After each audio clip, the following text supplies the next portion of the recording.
I got Dr. Aaron Chapa with Living Well Clinical Nutrition Center here in studio, and we're going to be having some fun today. I thought we were going to be continuing the talk, but it turns out it's a wild card show, one of my favorites. So if you have questions, feel free to ask. Make sure you share this out. Dr. Chapa, we're going to have some fun. I'm going to kick this on the FM. Here we go.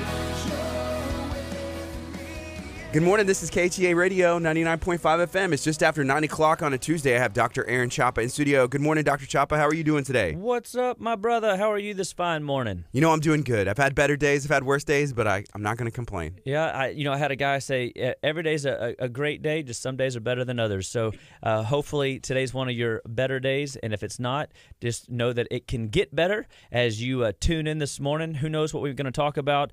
You know, I just wanted to figure out we had a few surveys that we've been running, and we're wanting to figure out what you guys want the show to do. And we've had a lot of people request that we have more question and answer. So obviously, if that's one of your requests, we ask that you chime in, ask a question.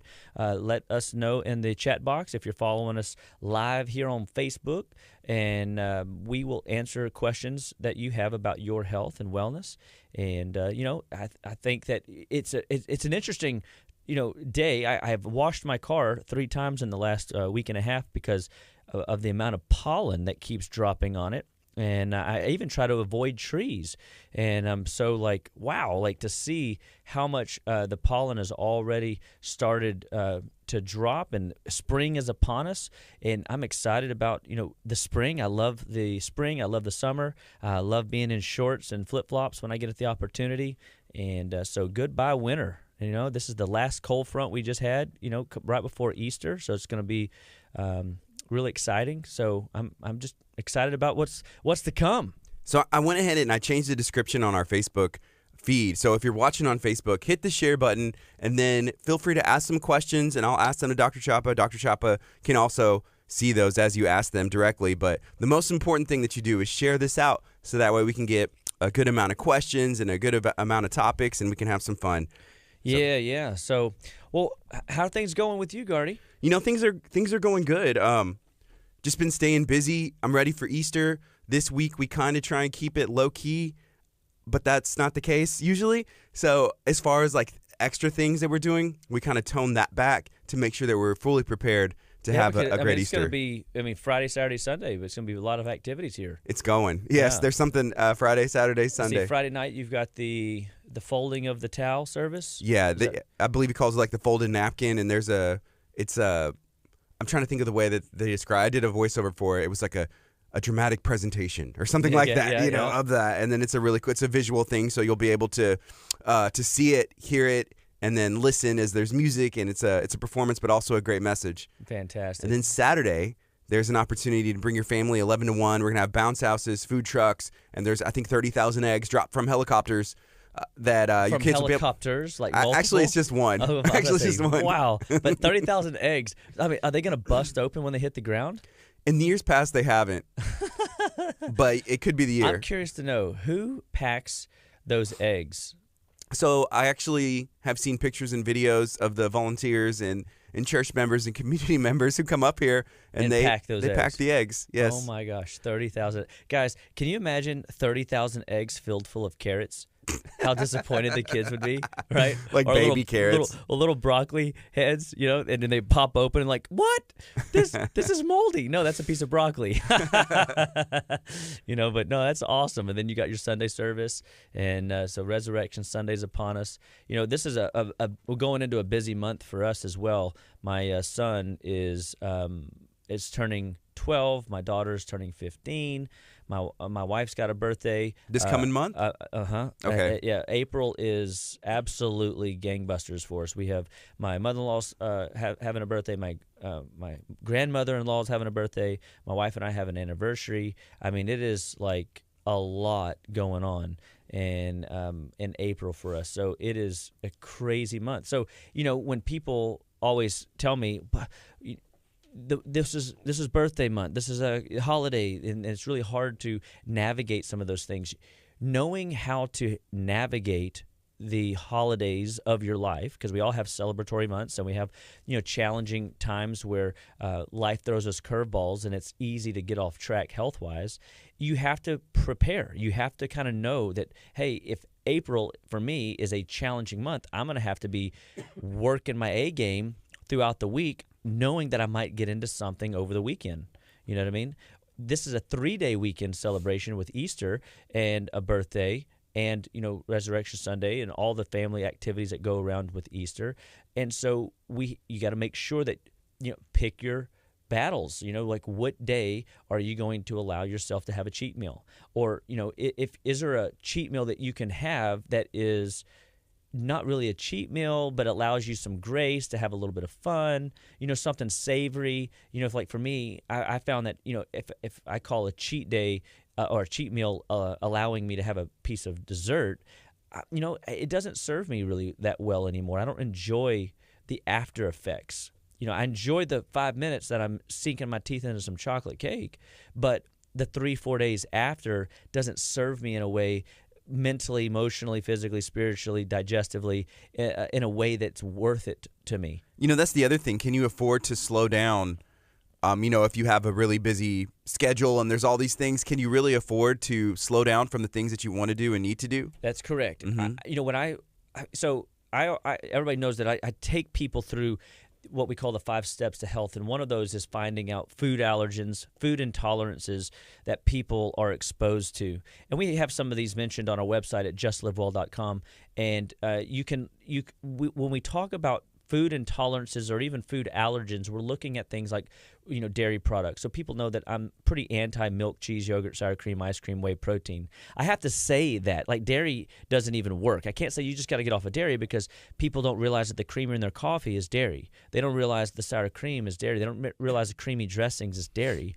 And they definitely, they blindly rationalize, no, I'm not eating any dairy, but they are putting cheese on their salad every day, or they're putting, some sort of cheese on a sandwich every day, right? So I have to help people see, no, it's not just dairy, it's milk, cheese, yogurt, sour cream, ice cream, and whey protein with, and working them out of those places because of the inflammatory response most of these people have.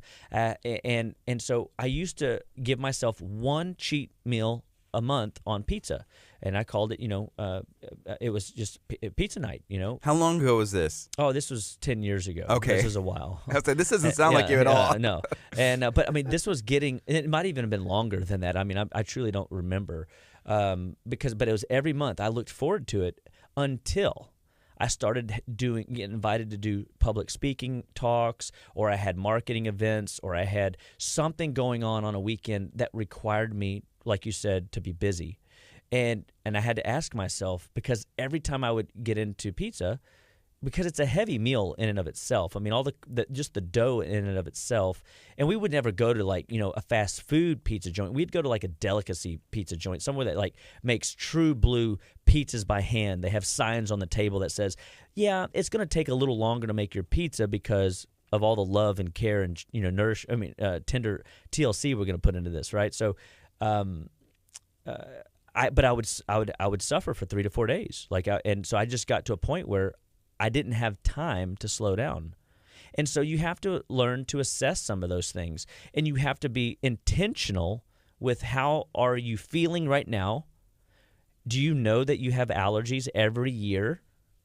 You know what I mean? I mean, how many people right now give us a little show of hands, are allergen, aware, with the pollens and everything? I'm feeling it today. Yeah, I am. I'm feeling it today. Did you just wake up that way? So, no, the past couple days, I've kind of woken up with a little bit, and so it's just kind of a little bit of a slowdown. It's an inconvenience, and you just kind of got to power through. And the morning is the most difficult part for the most part. That's right. And why is that? Do you have any ideas? If I had to guess, the morning is the most difficult part because my body has been trying to rest and recover and doing other tasks, and then it's allowed other things to attack my body while I'm sleeping. Well, so close. So you definitely have been doing other things. So when you're sleeping, your liver is most active between 1 a.m. and 3 a.m. Okay, so your liver is detoxifying you during the night. And when your liver is detoxifying during the night and you're not moving a lot, when the dude don't move, The dude don't groove. The dude don't groove. So your lymphatics aren't moving well through the night because you're not moving. Or at least you shouldn't be tossing and turning. And so when we talk about the movement patterns and you waking up feeling a little bit more sluggish, a little bit more slower to start, allergens are the dust has settled, right? The biochemical factory worked really hard last night to detoxify and prepare you from yesterday's task to going into today's task fully functional. In spirit, mind, and body. So what happens is your body wakes up and you've got to drink water. So how many people can simply wake up and drink 16, 24 ounces of water right out the gate within 10 minutes of being awake? I'm going to say most people don't. Most people don't. They can, but they don't. They won't. They couldn't. They don't think about it. I have some people that tell me that makes them nauseous. Well, if that's the case, that means that there's a lot of toxins that your body's trying to get rid of. And you've got a lot of buildup. You have what we call dirty bowel syndrome. That means that the bowels are caked up full of trash. And the average American's walking around right now with 10 to 11 meals in their bowel, 10 to 15 meals caked up in their bowels that was from 4 or 5 days ago. And they think, no, I had a steak yesterday and I got rid of it today. And I'm like, no, you might smell it, but that's not what came out. And so if you find that you're waking up sluggish or you sleep really, really hot, or you have night sweats, and you know that it's not your hormones, because that's a whole different topic, but definitely a possibility of something that can be addressed through liver management. And so we've got to start looking at how to detoxify the liver, activate the liver, make it most efficient, and then get your morning started with water and lymphatic drainage support. And that could be simply just you getting up, moving, and having a bowel movement first 10 minutes of your day. Here's a comment. This is from Michelle. She says, I drink a bottle of water with Ultima as soon as I wake up. What would that do with adding the Ultima in there? Will that help? Yeah, because the electrolytes electrify the cells to communicate more effectively. So I think it's a brilliant way to introduce the concept of drinking water first thing in the morning, especially because sometimes people aren't in the mood for that water, right? And we want to try to before I have anything, if you're a avid coffee drinker, I recommend that you drink 12 to 16 ounces of water first. If you're an avid tea drinker, same thing. Try to get the water in first. Even with the Ultima, I try to get my water in first. So I've already had, one of these, which I believe is 32 ounces of water. That's just water in there? Just water. And then this one, though, is Ultima, because this is my second one. And so by the time this show's done, I'll have had 64 plus ounces of water in, just pretty much, on the way. By the time I get home, and it would be 10 o'clock. Well, normally on my training days, I'm 100 ounces in, so I have 40 ounces before gym, 60 ounces at the gym, and so by the time 8:30 rolls around, I'm 100 ounces in. You have 40 ounces before? Yeah. Yeah. And so because you're yeah. But your muscles fill up. They need that volume. And your body is between a male at the intracellular level inside the cells. And the healthier the cell is, the more hydrated it is. The more electrically active it is, the more healthy the cell is to communicate a message from head to foot, foot to head, and managing activity levels. And so one of the practices is to make sure that we're getting adequate water, adequate minerals, so that your body can get moving well into the early morning so that you hit the ground running. I mean, like you said earlier, do you have time to be slow? Most people? No, you don't want to have to slow down. No. There's too much to do. And we got too much to do. And every one of us, I tell my kids every time I leave for the office or they leave for school or whatever, and I tell them, I said, be creative today. Do something amazing today. Because I want them to always have an expectation that they are in control of their day for the most part. I mean, there's always stuff, right? There's always things that are unforeseen tragedies, unforeseen circumstances, unforeseen hiccups and hurdles and obstacles. But for the most part, they can also all be opportunities that allow you to be creative, be inspirational, doing things to the best of your ability with the hand that you were dealt that day. And I think that it starts with food. I think it starts with good practices of water intake. And, and I'm seeing more and more allergies. We still got people, coming in with some of the end winter colds. And this is a good season of time to start assessing where are you? Like, how is your body feeling? How do you feel in your head? Do you have a lot of pressure in the head? Do you wake up feeling congested? Do you have a lot of drippy down the back of your throat? These are all check engine lights that your body's putting off, helping you determine that, kind of like your litmus test on where your health is. And if you got some of these symptoms, there are things you can do at the liver level, at the bowel level, even at the lymphatic level via simply water intake. And I recommend 32 ounces per 50 pounds of body weight in order to be the most amazing water, competent throughout the day. Not all at once. You don't want to drink 100 ounces all in one setting. You want to spread it out through the day, and I think that a lot of times we think that we can just hydrate in big gulps like flash flooding. But what do we know about flash floods? That if it's too much water, there's just runoff. It runoff or destroys things. I mean, some of these mudslides, due to flash flooding, tear up roads and bridges and stuff. And so it's not always a good idea to just pound in a truckload of water. You got to find that match. Like I don't guzzle 40 ounces in one setting.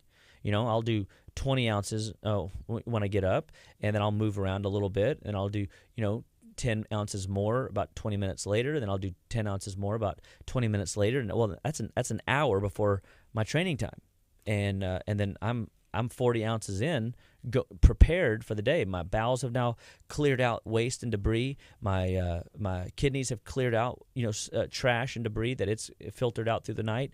My blood's ready. It's moving already because I brought all that water in. That water activates a sense of breaking the fast, and it's teaching the body, hey, activity's coming, digestively.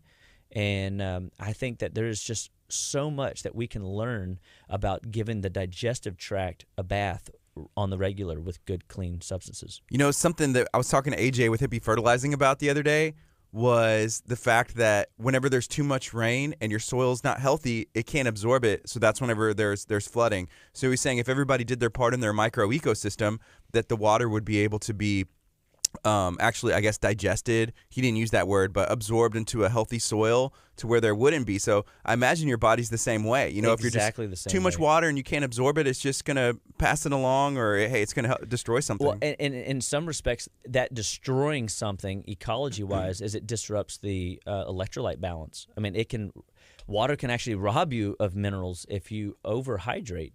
And so we recommend that 32 ounces per 50 pounds of body weight. But helping people understand that it may be just as simple as start with,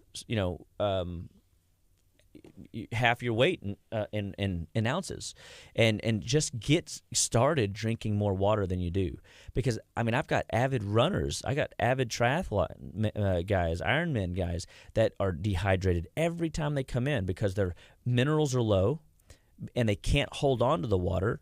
And they're not drinking enough water. So they got a double-edged sword fighting against them. Well, how much better could they perform in their athletics? If you're any part of active 20, 30 minutes a day, like, with focused intensity, you need water. You've got to make sure that you're drinking water. Not coffee, because, the caffeine can't count for your water. But there's water in it. There is, but the caffeine can demineralize us. So it's not that you can't have coffee. You just got to make sure that you have extra minerals and extra water intake. I had a lady the other day, she was so stressed out from her work that when she came in, she had taken a round of all of her stress management subs that we recommend. So like when a person has a high level of stress, your body uses up all your minerals faster than normal. Okay, so the engine's just running hotter, and the mineral load and the mineral capacity is in such a way that you're depleting yourself too fast via stress. Okay, well, she took her stuff an hour before she came in, and she tested like she had never taken anything all day, and that told me that she's in a state right now where she needs to be frequently dosing every hour minerals. and adrenal support because her stress is running. And I even asked her on a 0 to 10 scale, where's your stress? 22. And I'm like, no, the scale's only 10. She goes, mine's 22. I mean, and I'm like, okay, if you're redlining your engine all day, every day, weeks on end, months on end, I mean, is that healthy? No, the answer is no. Yeah. No. I mean, and can you expect good things to come out of redlining your car at that capacity day in and day out? No, nothing good's going to happen. So, and the same with the ecosystem in our soil, the same with our body's soil. What are we growing? What are the crops of the body? Healthy organs, energy, vitality, mental clarity. We're grooming and producing a level of health that we can take to the world to be the best that we can be every which way to Sunday, so that people see in us the light of Christ, so that people see in us inspiration, people see in us encouragement. When you feel good, people get that energy vibe from you, and you are the rising tide that raises all ships. But when you feel bad because you're stressed out, you got a bad night of sleep, you have too many deficiencies in your body, and your body is pegged out at that red line level, people feel that energy, and it sometimes is an anxiety energy. You ever had a group of people together, then somebody walks in the room and they completely change the entire energy, and not for the good. Right. Yes. And that person has no idea they even did it, because it's their world. Like they just like a whirlwind, a Tasmanian devil.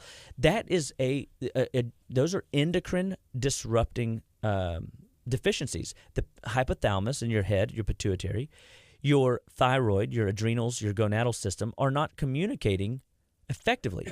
You're not managing the stresses of life well, and you're the wind that's rustling the trees, and sometimes a tornado. Mm-hmm. And you tear things up with your energy. And I think that's fascinating that we can be deficient and create turmoil in other people's lives, and then when we get you balanced out, now you're the polar opposite. You're a calm. You're stable. You're a rock. And we see this with ADD kids. We see this with ADHD kids.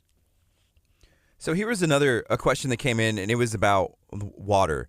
So we were talking about water creating like a flood in your body. Don't drink all your water at one time. You need to spread it out. So this question came in and said, are we supposed to drink water while we're eating a meal?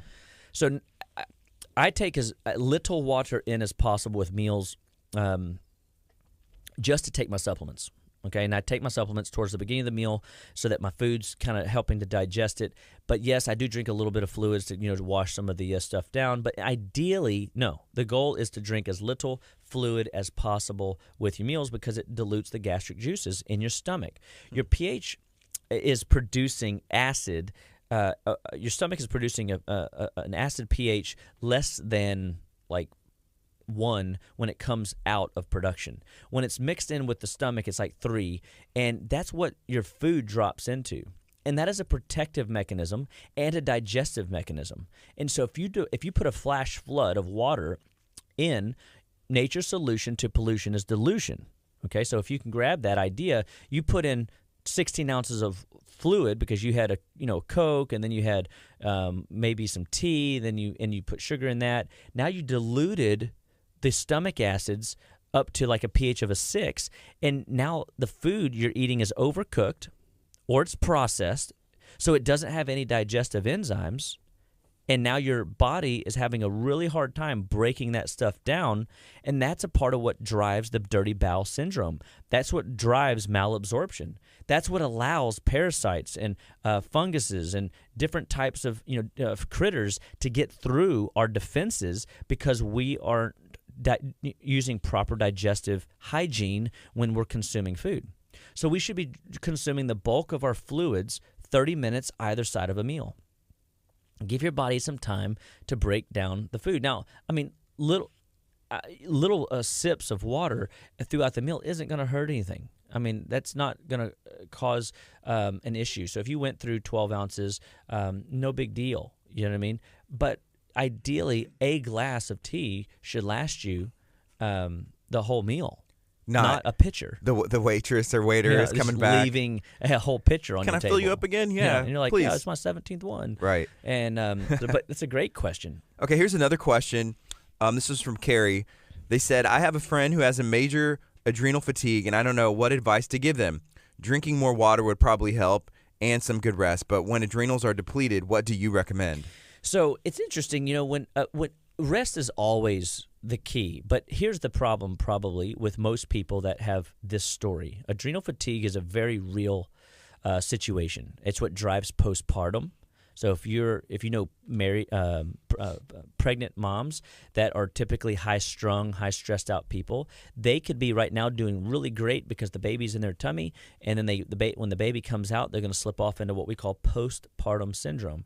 That is a sign of adrenal fatigue. Or if you wake up during the night and you stare at the ceiling and you're wondering, why am I awake? That is your adrenal glands screaming at you that you have no margin. If you find that you're restless, anxious, heart palpitations, that's an indication that you could be suffering from adrenal fatigue. So the best advice, always, water, of course. That's a fantastic start because you never know where a person's where they're at on their readiness scale. But I also notice that sometimes people don't want to appreciate the simplicity that water can offer. Right? So they need a little bit more information. So obviously they say, well, but I'm too busy to rest. I can't take a nap. I've got this and this and this and this and this to do this and this to do this, and the laundry's overflowing, and I got to get dinner ready, and the kitchen's not clean from yesterday. And it's almost like, what's going on in the body, not able to keep up with its biochemical demand. So there's two primary reasons. So if you kind of draw in your mind's eye a triangle, and at the top of the triangle you put adrenal fatigue. In the bottom right of the triangle, you could put organ dysfunction. The adrenal glands, the endocrine axis is out of sorts. It's broken. There's a disconnect in the communication between the hypothalamus and the pituitary, the thyroid, the adrenals, and the gonadal system. And so, and then on the other side of the triangle, there could be nutritional deficiencies. These nutritional deficiencies could be vitamins, they could be minerals, they could be essential fatty acids. And so a part of Living Well Clinical Nutrition Center's job is to figure out, do you have organ dysfunction or do you have nutritional deficiencies that are driving your symptom, right? And then we have got to figure out what's the priority symptom. So we think, I'm tired. I should be able just to lay down and go to sleep at night and recover.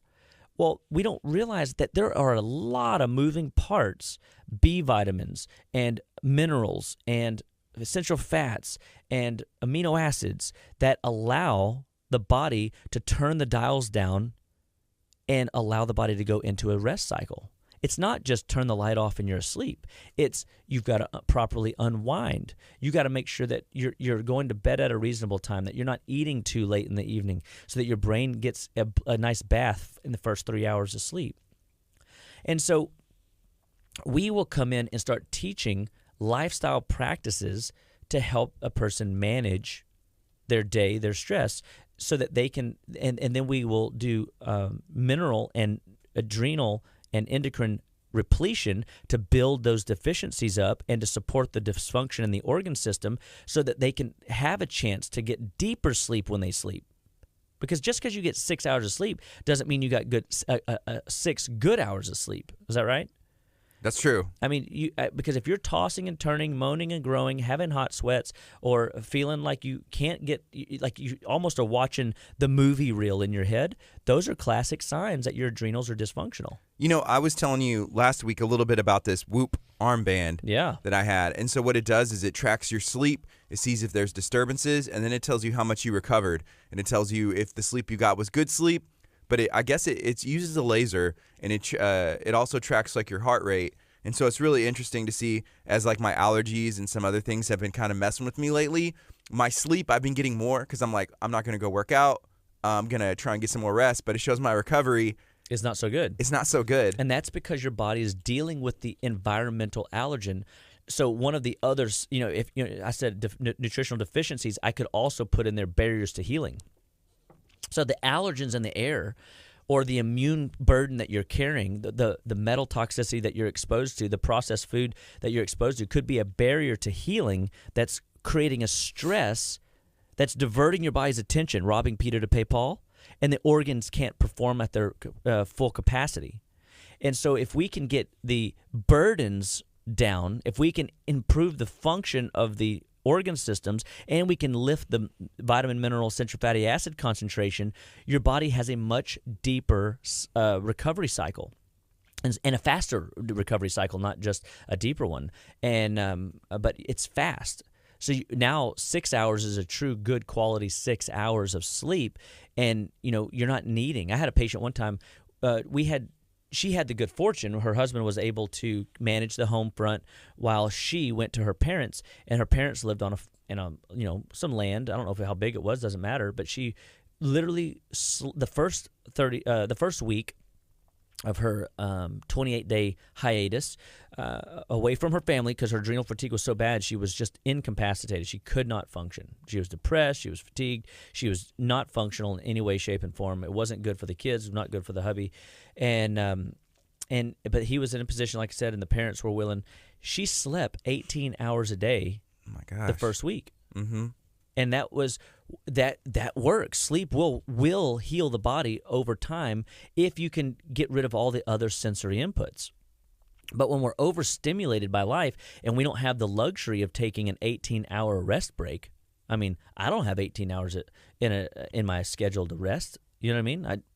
I kind of think that'd be fun sometimes, but no, I don't. Like I'm go time all the time, so I'm pushing the ball up the hill and got to recover. But when you're in the adrenal fatigue state, what will happen is it requires more energy and nourishment and focused attention from you to get the ball up that hill to a point where your body can help manage some of the stuff that you are managing manually. You're like manually pumping and doing life support on your adrenal glands. And so the second week, she was sleeping 12 hours a day.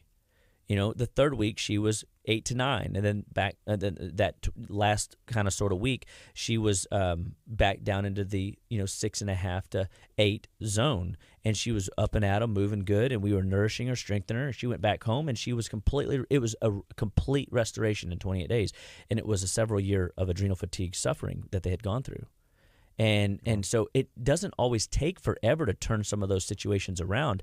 But could she easily get herself right back into the bad state of adrenal fatigue by living the same practices that got her there in the first place? Mm-hmm. Of course. So she's got to make sure that she is practicing management. So this week we were driving down the road, and I think it was Sunday or Saturday. I don't remember now. But I mean, I was just in the right-hand lane.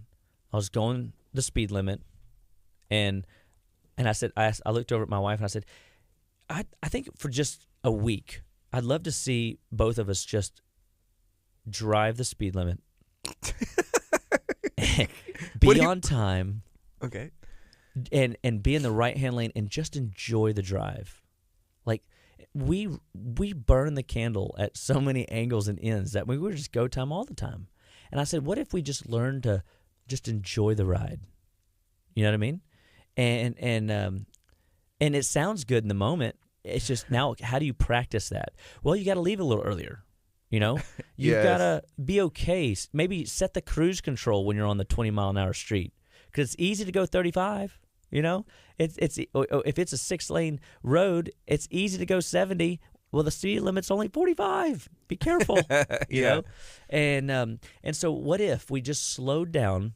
We breathed. We enjoyed some, fellowship with the Lord through worship, or even through conversation with a friend that's sitting in a passenger seat, or a kid in the back seat, and we just enjoy and manage the stress of driving. Because how many people would agree with me that driving can be a little bit stressful? Yes, it can be.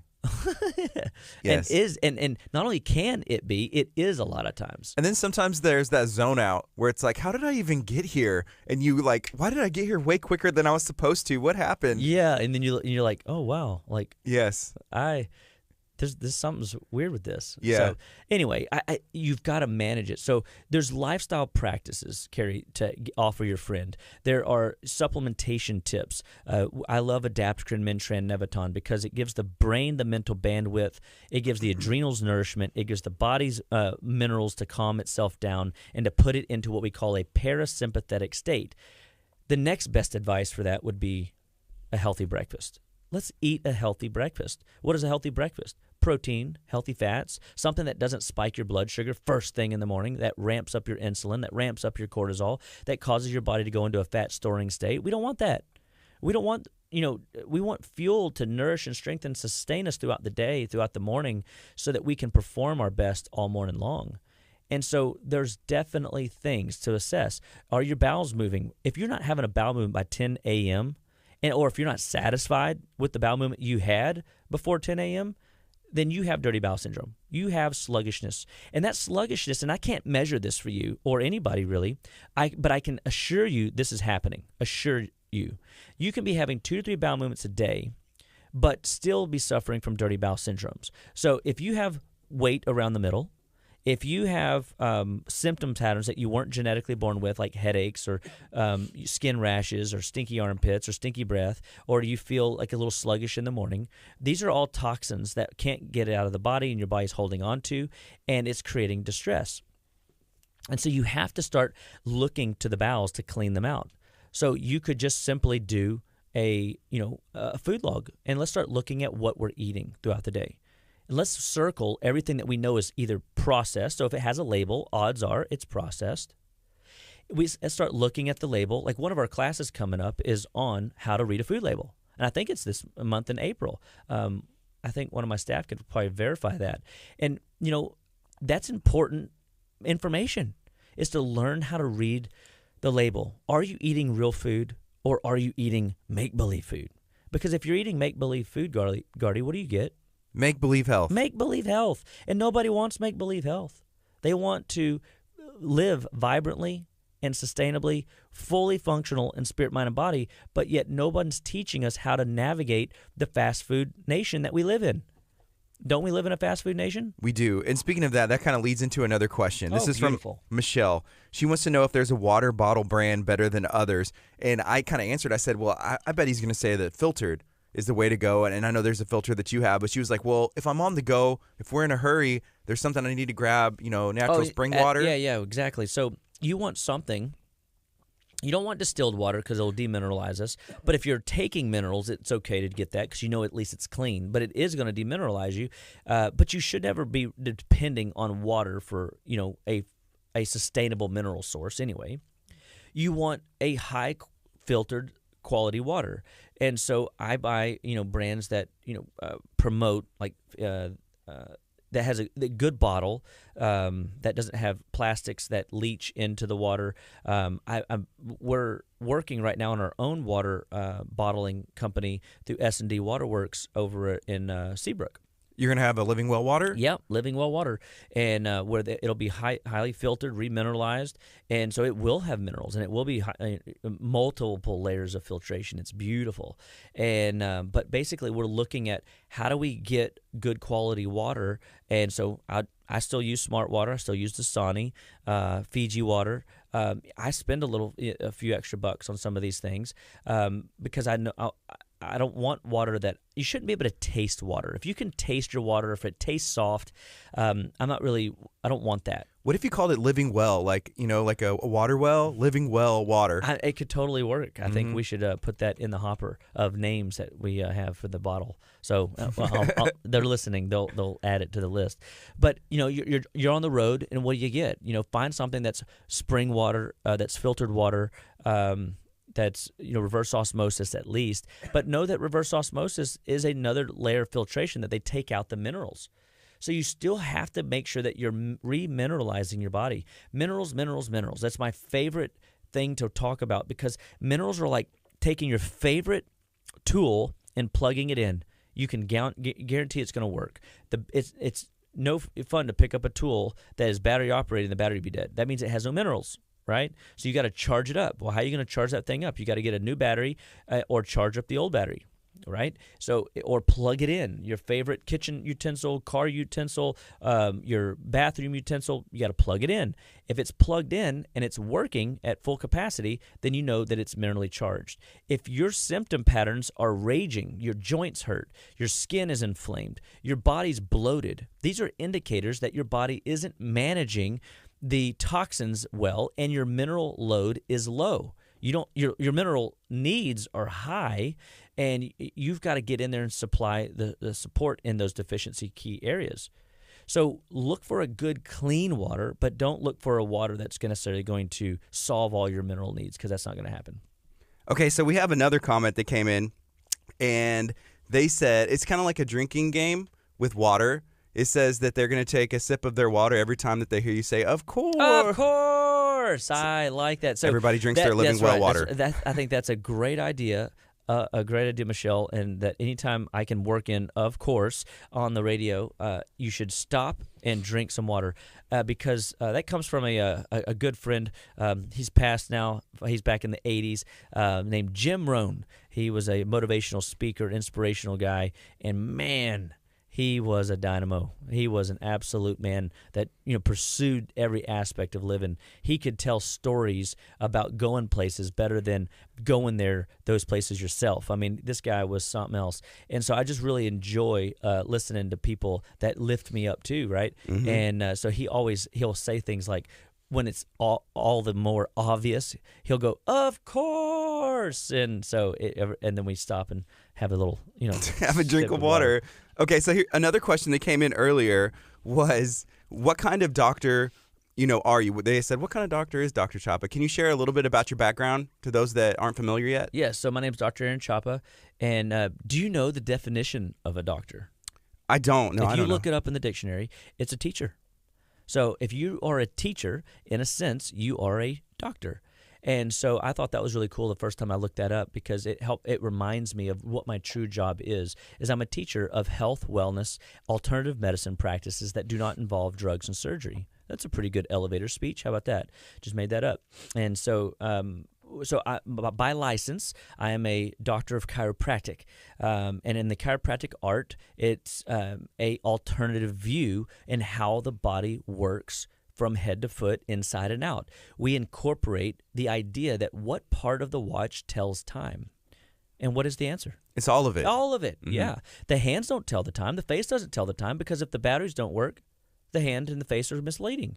If the gears aren't in check and working like they're supposed to, the hands and the face are misleading. If you're missing a hand and a face, then you don't have a compass. You can't even see. So the idea of what it is that we do is we assess the body for where the glitches are. We listen for where your body is broken down. So if you've got rashes, that's an indication that there's liver glitches.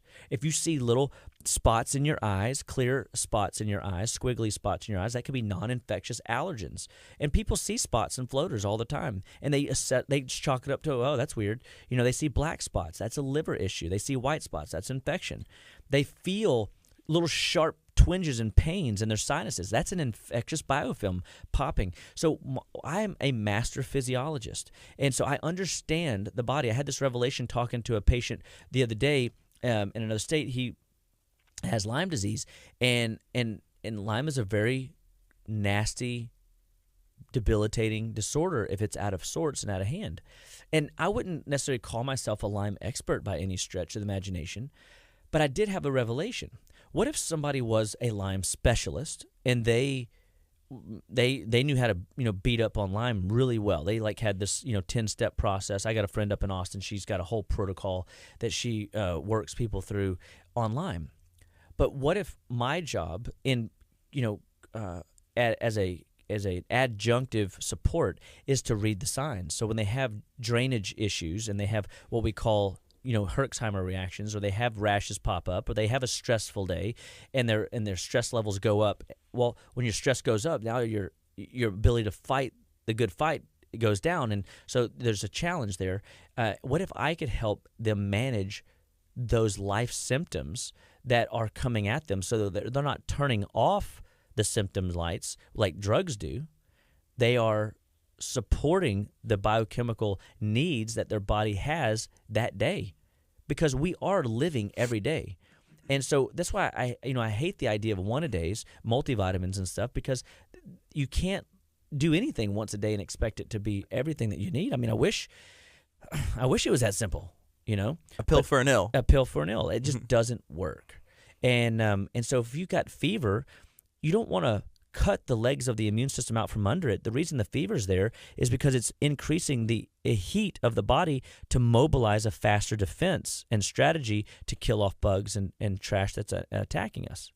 So what we do is we come in and support the body with minerals and bone marrow support and circulatory support to get nutrition to the infectious fight faster, so the immune system can strategize a defense and attack strategy faster, and the fever will go away because the body has it under control, not because I cut the legs out from under it. Very different philosophy. So we are an alternative medicine practice that gives people alternatives to drugs and surgery, and we teach people how to live well, be well, one bite at a time. We teach them lifestyle practices, detoxification practices, and simple tactics that they can do in order to be a better version of themselves.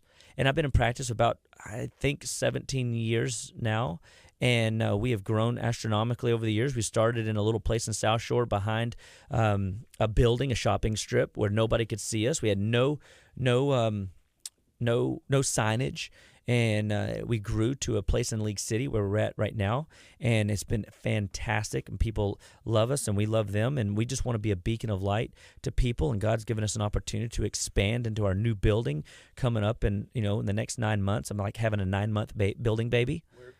Where is it at? And it's going to be at 322 East Main Street, between the railroad tracks on East Main and Highway 3.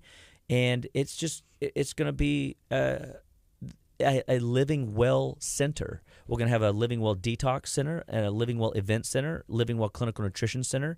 And I mean, I just truly believe that, God is doing amazing things through the brand Living Well Clinical Nutrition Center. It's bigger than me as a person. I have Jennifer Withy, who's a clinical nutritionist, finishing up a master's program. We've got Molly doing nutrition work with us right now. She's gone through our clinical training program. She helps out in the office. She shadows the office all the time. She's working on some certifications in fitness, and getting ready on her undergrad, going into a doctorate program herself. And then we have Dr. Amber at the office, that is another chiropractor and nutrition expert. We're all going.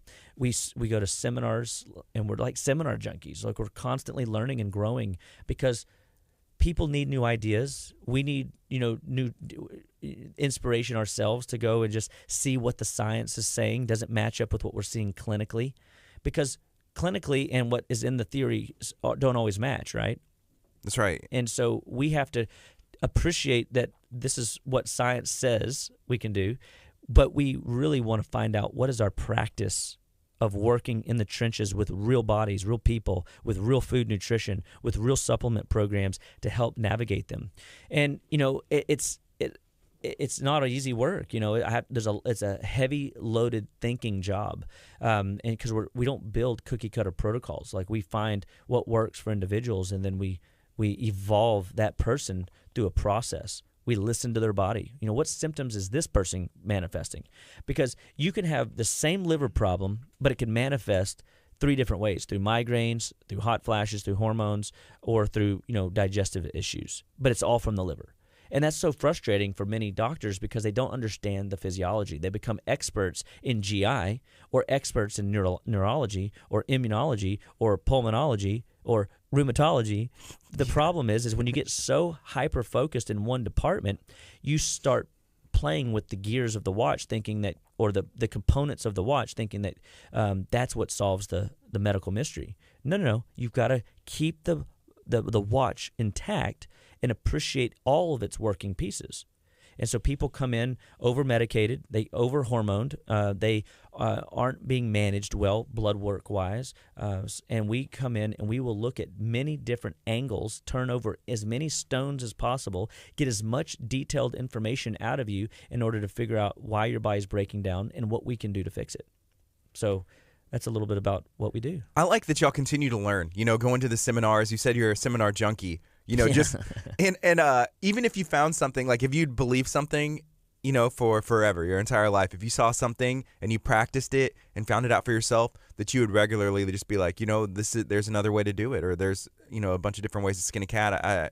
I feel like I've heard you say before, but I don't know. A lot of people, you get stuck in your ways, or if you think of a traditional doctor or somebody who's an expert in their field, it's like, no, this is the way it is, and maybe you don't continue to learn because you're at that position where you want to be. Yep, and that's right. And we get stagnant. And I think that's one of the things that I've always appreciated. My mentor told me a long time ago, he says, Aaron, you'll never go out of business as long as you keep learning your craft. Never assume that you've got it figured out. And I remember a time where cancer patients scared me. Like, truly, I prayed, God, please don't bring me a cancer patient. Please don't bring me cancer. I hate cancer patients because I don't want people to die on my watch, right?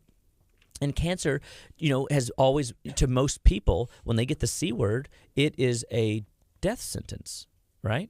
And I just wasn't confident. And God was faithful. He didn't, he helped me not have people die on my watch because that was a thing for me, right? But it's not realistic for that to always be. The longer I'm in practice, things are going to happen, and why not? If I'm good with the basics, why can't I build on the basics? Why can't I get better? Why can't I understand cancer a little better? So now I understand, with a prostate patient, I'm going to do a cancer patient, I'm going to do something different with that versus somebody with a lung cancer or a colon cancer. I'm going to change different aspects of the diet for these different cases. I'm going to approach them if they're going to go down the chemo radiation route or a combo, some version of that medically, how I'm going to be not just a B team player on the team. Listen, guys, if you're suffering or you got a friend, family, loved one that's dealing with a really challenging autoimmune condition or cancer, here's what I know. You better have a dream team arsenal of people that you love and trust that you can bounce ideas around when it comes to your health and wellness, that aren't just throwing darts or aren't so dogmatic that their way is the only right way. I had a cancer patient yesterday. Praise the Lord. This is a great testimony to end the show with. This is just awesome. I've been working with this gal for a couple years, and she's definitely on the recovery side. She chose to go no chemo, no radiation against her oncology wishes, but the oncologist, belittled her. Would chastise her. And looking back, knowing what I know now, I would have told her, fire and move on. Find somebody that is open-minded to supporting you, right? But she stuck with this guy, and she just held her ground. She's a pretty strong-willed woman. And she goes, no, listen, I'm paying you to monitor me. I just need you to monitor this process. This is what I'm going to do. This is what I feel like the Lord has for me, is to go this route. And she came in yesterday, and so she's never gotten anything of positivity from this guy, not one time. And he walks in yesterday. She comes in for her, review to make sure the blood work looked good, the PET scans looked good, the bones all looked good. And he opens up the file and looks at her, and she's kind of nervous, because that pregame jitters, like, oh my God, I hope I pass. And sure enough, he goes, well, your bone scan looks absolutely perfect, amazing. I'm so excited for you. And she goes, really? I'm so excited. She goes, and he goes, well, did you think anything was wrong? She goes, well, I've been having this hip pain. I had to go, get an adjustment last week. She lives in another city away from us, so she can't get in to see me or Dr. Amber for that. And, she goes, he got me all lined up, but, I've just been a little nervous because that's where it was in my hip, and he goes, yeah, but all the great work you've been doing with nutrition and health. And it's like he complimented her choice to be, laser focused on a vision to go forward on a path. And I think it's just a testimony that, you are inspiring people around you. Your choices will light people up and will inspire them. And it was just we got to celebrate yesterday because it was truly a blessing to know that, she took the bull by the horns. She's done liver cleanses. She's done bowel cleanses, done lymphatic work. We've done immune work. Are we going to let the fingers off the massaging of the liver and the lymphatic and the immune system for her? No. But, her program is getting smaller. We're able to lighten the load so it's not as intense. And we're keeping her healthy and vibrant. And she's, 74 years old. you know, and she is kicking butt and taking names. And this lady's full of life, loves Jesus, and loves people. And she is making a difference in the world around her.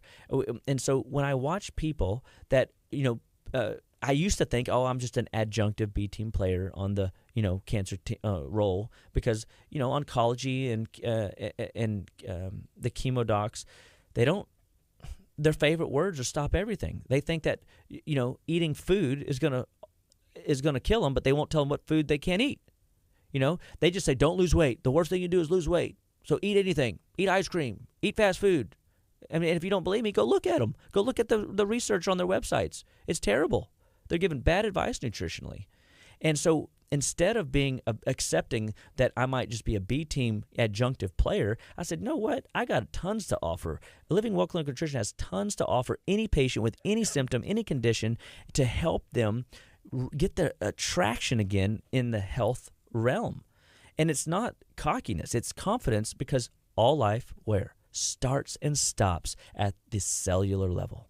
And nutrition is the fundamental backbone, Gardy. I've been saying this from day one, that allows your health to either spiral off out of control or get traction and move in a direction that you can control.